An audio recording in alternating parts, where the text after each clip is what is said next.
What are the benefits of a safety culture program to manage risk? What do you think? Safety culture is one of the most important aspects in managing risk, because it means that all of the people will be doing things the same way. There's an operational discipline.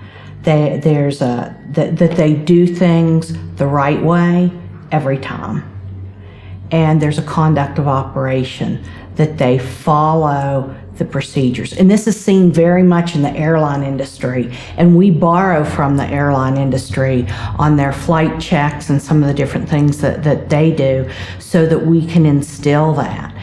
If you have, and I've seen this very much because I was in consulting and I've been in industry for 37 years. One shift, particularly if it's day shift, may do it the way that they're supposed to, the way that it's been written, the way that it's been executed. And an evening shift, a night shift, or going into the next day may take a shortcut, because it's quicker, because they're tired, because they don't have as many people. That shows a lack of safety culture, because during the day there may be supervisors and managers there to watch. At night, there's a shift supervisor. And so he or she may not have the time to go around and check on everything. So you have to have that culture in place so that the people understand what to do.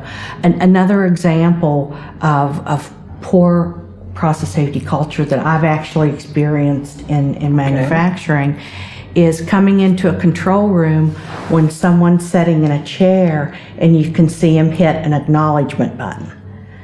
And the first time that happened, when I was a very young engineer, I said, "Why are you doing that?" And they said, "Oh, it's just an alarm." And I said, "Well, isn't an alarm important?" Okay, it's an alarm. And he said, "But it's a nuisance alarm. It goes off all the time." Oh. And I said, "Then why don't you either fix it or remove it? If you're not going to respond to it, it's not doing you any good." And I think there's been a lot of change in the last 10 years and continuing on alarm management and abnormal situation management, so that the operators, the shift supervisors that are there, that interface with the process and the equipment, so that they have a better understanding and can help manage those risks immediately when they occur. I was thinking, follow the rules or change it. No? That's exactly what we teach. Okay. There's two things you can do with procedures. You can follow them or you can change them. Okay, yes, in companies sometimes it's difficult to change it, but not in safety. You have to follow the rules. We've talked about safety culture. One thing I'd like to point out, because many of the people that will be hearing this interview are familiar with CCPS and may be familiar with the structure, but I talked a little bit before about risk-based process safety. And in risk-based process safety, for the program, for the management of the system, we have 20 elements that we look at. But we have 4 foundation blocks. The first, and you've got to get this right, is committing to process safety, which contains, as the first pillar, the culture. Mm-hmm. A committed culture. The next is identifying hazards and risks, which we continually do a better job. The next is managing risk. And that may be different from within a company, and certainly from company to company, how they manage these risks. But the end piece is the piece that I am the most focused on for CCPS and for process safety. And that includes incident investigations, audits, metrics to measure how well you're doing, because if you don't measure it, you don't know which way you're going. But you were saying that investigation have good quality. Yes, I did. We have no quality problems. But that's part of the 4th block, and I'm glad you brought that up. That's part of the 4th block learning from experience. I don't think there's any incident that I've seen in the last 5 or 10 years that I couldn't pick out another incident that was very similar, that had issues with culture, with management of change, with mechanical integrity. So we're repeating that, and that becomes even more important as we change generations. Because I'm 60 this year, and I'm not planning on retiring soon. But we have people that are coming in that are 25, 30. We have engineers that are looking at this, and they don't have the experience that I do. They didn't live through what I lived through. So if we can't find a way to teach them and let them learn from experience, I think the videos and talking like this is a great way to do it. They'll repeat the mistakes. And management has to be tied into that. They have to understand why it happened, how it happened. They have to keep a sense of vulnerability. And we as process safety professionals, we have to make it real for them. We have to find a way. We have to take them. One of the things that we did when I was in Texas is we took the leadership team to fire school to actually get in and see what the emergency responders do when you put out a fire. And I'll tell you, the first time they put me on the front end of a fire hose and I had to go in and put my hand through the fire to turn the valve,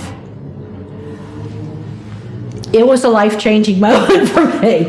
Because I had a totally different level of respect for the firefighters and the emergency responders.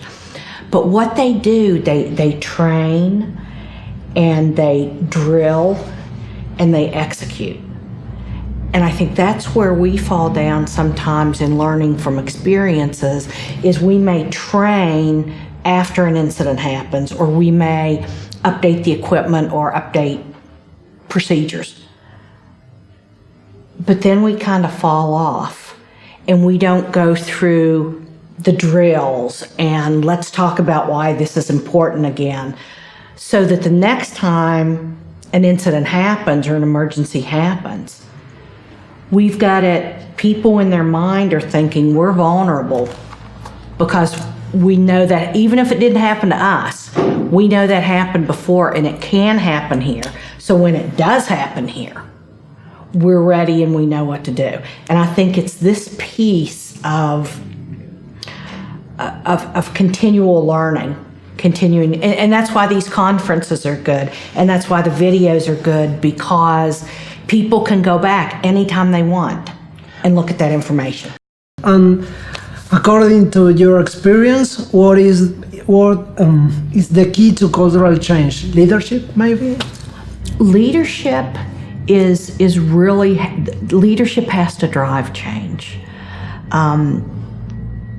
At many sites that I know about, and I won't go into the details or the companies, but many single sites that I've been at or that I've responded to do incident investigations, either as an employee or a consultant. If the leadership did not believe in giving resources or funding for safety, then there could be some very serious incidents. Maintenance is another activity. I'd like to give you an example of a positive thing that happened. I was working at a company where an individual in a unit shut down the process because he was convinced that it could result in a catastrophic accident. He was so worried and so upset because he thought he would be disciplined for this. And this was a company that I was working for. And the day after he did that, because it takes at least a whole day to start up many units and many days or many weeks to start up others, the president of that operation came to our site. We told him about what had happened and what this operator did. he had us take him to the operations to meet with the operator so that he could personally thank him for doing, even though it cost millions of dollars to do this, he did the right thing, and the leadership reinforced that. They also bought the group that afternoon a big cake that said thank you, so that everybody could be thanked for doing the right thing. That is more rare than the other way that you see it in companies that don't have good cultures or that are at a low point in their evolution. They will look at who made a mistake. Should we fire them? Should we get rid of them? Should we transfer them? And most often, the problem is the person didn't have the right training, didn't have the supervision that they needed, didn't understand, they weren't tested on what their knowledge was. There's so many reasons that fall into that, and I have never, in any of the investigations that I've done or the fatalities that I've investigated, seen where someone did something deliberately. It's possible, but it's done because they don't understand the risks, they don't understand what the reaction's going to be, or they don't have the training to know what to do when it happens. And what is the vision of CCPS? And maybe we could talk about its main objectives. Okay. CCPS's vision is very simple. It is to prevent and minimize the impact of accidents, chemical offshore accidents, through all industries all over the world. And that has been our focus since CCPS started. And we do that by implementing a mission of outreach to the communities, to students, to different people in industry, so that we can share knowledge. With many actors. With many actors. How was the beginning of CCPS? Okay. In 1984, 1984, okay. December the 3rd, there was a very tragic accident in Bhopal, India. And there was a toxic release of methyl isocyanate.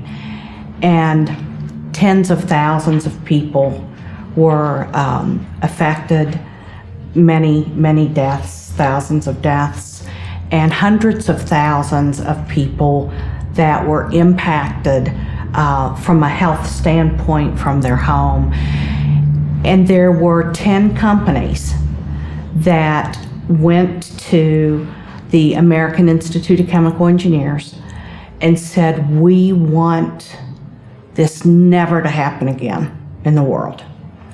So they each put in money to fund the startup of the Center for Chemical Process Safety.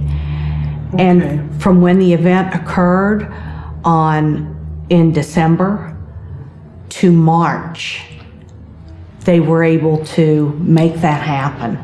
So we started in March of 1985, and just a couple years ago celebrated our 30th anniversary. Okay, I didn't know that. I know that, but CCPS was founded after Bhopal. Yes. Okay. And after seeing the evolution over the years, CCPS evolution, what is the main value contribution that made by the CCPS and that you were seeing? Well, I came from a very great company to come to CCPS, and it was hard to leave. But when I looked at CCPS's values and their vision and my own values and visions, it was a very good match. Okay. And nice. What I have seen over the years is that we bring experts, technical experts together to share information. We have published over 100 books on topics relating to process safety, and we've had over 30 global conferences, and it keeps growing every year. We've got a series of conferences. But the impact is we are able, with all of the companies globally all over the world, and with our mission and our vision to stop the process safety incidents, we're able to share best practices. So we're not looking at something that's regulatory, which would give you a minimum that you would have to comply with. What we're looking at is offering suggestions, offering documentation from companies on best practices so that anywhere in the world they can get that information and evaluate, does that work for them? And if it doesn't, there may be some pieces of that work. So it's very much a sharing organization. Do you think the industry learned from incidents?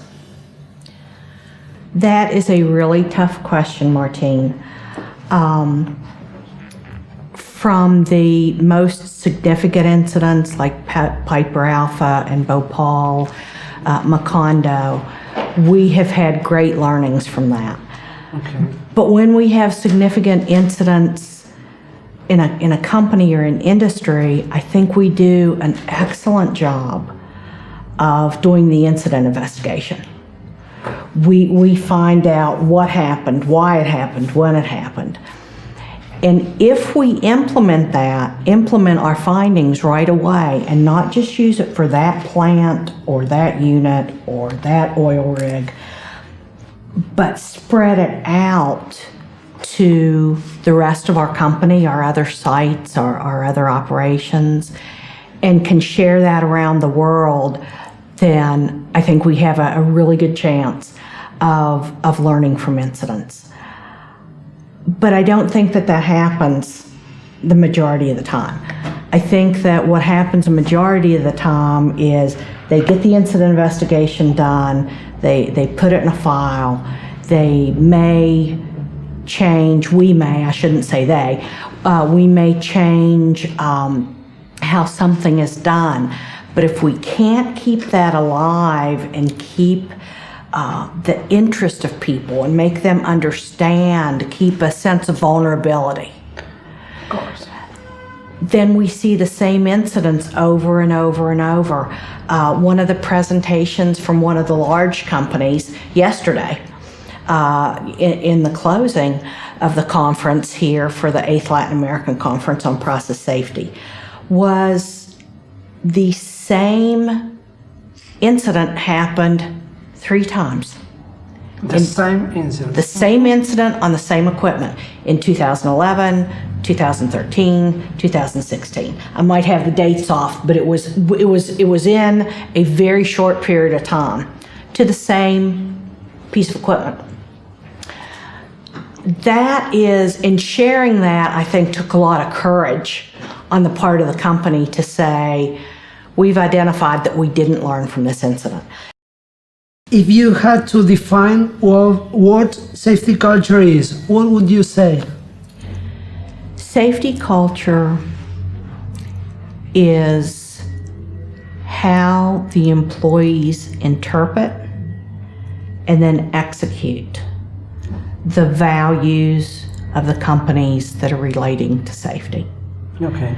So if we have an example from the conference, we had an area where there were a lot of wires coming out from the electronics. And one of the people that was there came up to me and said, Louisa, this is a hazard. Now, this is a personal safety hazard. We need to lead by example. But we need to lead by example.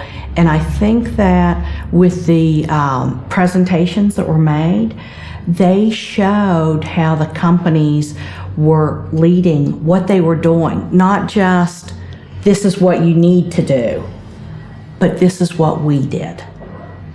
And I think that makes a huge impact because that shows that they understand and that they'll move forward with this.